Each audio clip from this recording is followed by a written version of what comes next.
But first, in the UK we throw away billions of plastic bottles every year. We're getting much better at recycling them, but did you know that they can also be turned into clothing? This amazing process starts here at the Bottle Recycling Centre.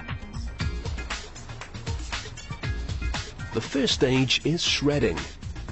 When you throw away your bottle, you often leave a small amount of drink inside. Shredding all the bottles releases the unwanted liquid so it doesn't affect the quality of the plastic. The shredded bottles are then wrapped in cellophane and boxed up ready to be shipped around the world. It may be rubbish to us, but to the Chinese textile industry, this plastic waste is a valuable commodity. Recycled bottles arrive from all over the world to feed the busy clothing industry.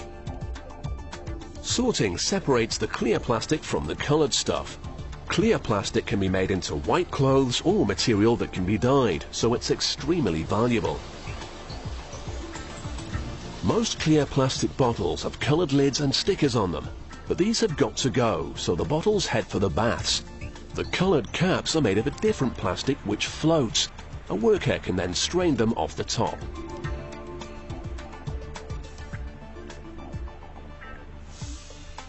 Then there's a separate bath for the stickers, but the workers have to be careful around this one.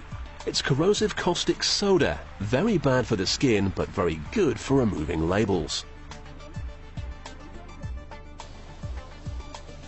After all their swimming, what's left is a pile of clear plastic shreds. But it's rather wet. The next step is the ovens, where it's mixed with some light-colored plastics. To produce white cloth, you need some light-shaded material in the mix. The plastic will spend about 10 hours here in these rotating drums, slowly drying out.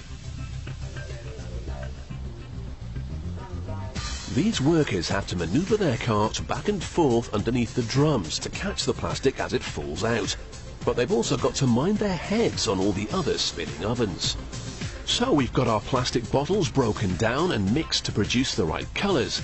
But it's very hard to weave cloth from bits and pieces, so another step is needed. The mixture is sent through this rotating screw where it's heated to 270 degrees Celsius. This melts the plastic, but to make cloth we don't want a big lump, we need thread. The liquid plastic is forced through a sieve and emerges on the other side as great long strings which are collected in a container below.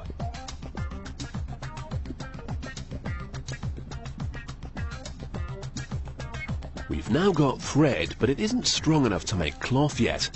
First it must be combined and stretched several times while being heated.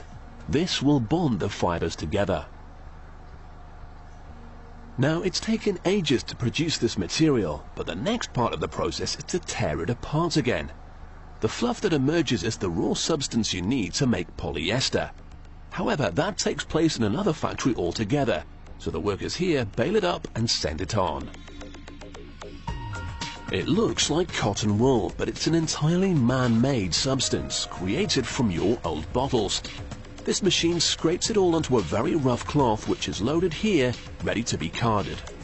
Carding is where the bonded fibers are brushed together so they all lie in a similar direction, which strengthens the material. The sheet of polyester felt that emerges is now ready to be turned into thread. These machines will tease it out. They spin off mile after mile of pure polyester, which is collected on these bobbins. And finally, we reach the point where your old plastic bottles become cloth. Like a spider at the center of its web, the loom draws in thousands of threads and weaves a new sheet of polyester. To give it a smoother feel, there are still two more processes to go through. The first is very delicate. This machine creates tiny loops on its surface. The second stage is the opposite. Using a series of tough steel brushes, these spinning rollers catch and tear all the carefully made loops. The shredded surface helps give the material a soft, furry feel, making it far more comfortable to the touch. So we've turned our recycled bottles into polyester at last.